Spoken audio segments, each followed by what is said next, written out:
વડોદરામાં 538 કરોડના વિકાસ કાર્યોની ભેટ ગૃહ રાજ્યમંત્રીનું નિવેદન।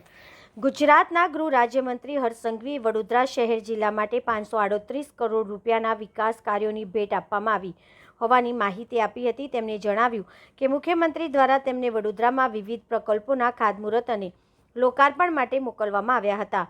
આ પ્રસંગે એક જ મંચ પરથી કુલ 55 પ્રકલ્પોના ખાતમુહૂર્ત અને લોકાર્પણ કરવામાં આવ્યા।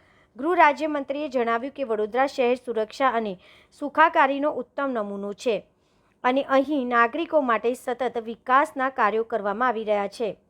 તેમણે ગુજરાત પોલીસના જવાનોની પ્રશંસા કરતા જણાવ્યું કે તેઓએ ક્યારેય પીછેહટ નથી કરી અને દરેક કપરી પરિસ્થિતિમાં રાજ્યના નાગરિકોના પડખે ઊભા રહ્યા છે।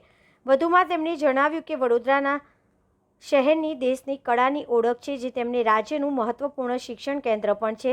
સાથે સંસ્કારી નગરી તરીકે ઓળખાતું વડોદરા આજે માત્ર મધ્ય ગુજરાતનું કેન્દ્ર નહીં, પરંતુ વિકાસના નવા માપદંડ સ્થાપિત કરતું શહેર બની રહ્યું છે।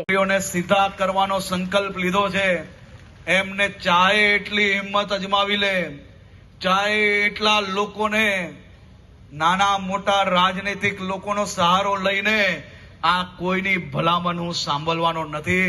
આ લોકોને સીધા કરીને જ રહીશ અને સમાજમાં સારા નાગરિક બનીને જીવવાનું એ લોકોને ફરજ પડે એ પ્રકારનું કડકાઈથી કામ કરવા માટે આ ગુજરાત પોલીસ અને ગૃહ વિભાગ આદરણીય મુખ્યમંત્રી શ્રીના માર્ગદર્શનમાં કામગીરી કરી રહ્યા છે।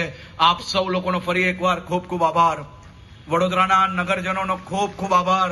મારા પોલીસ પરિવારની મારી સૌ બહેનોને હું અભિનંદન આપું છું। તમને સૌ લોકોને હું ખાસ કરીને શુભકામનાઓ આપું છું કે બહેનોની અંદર રાણી લક્ષ્મીબાઈનો રૂપ દેખાવો જ જોઈએ।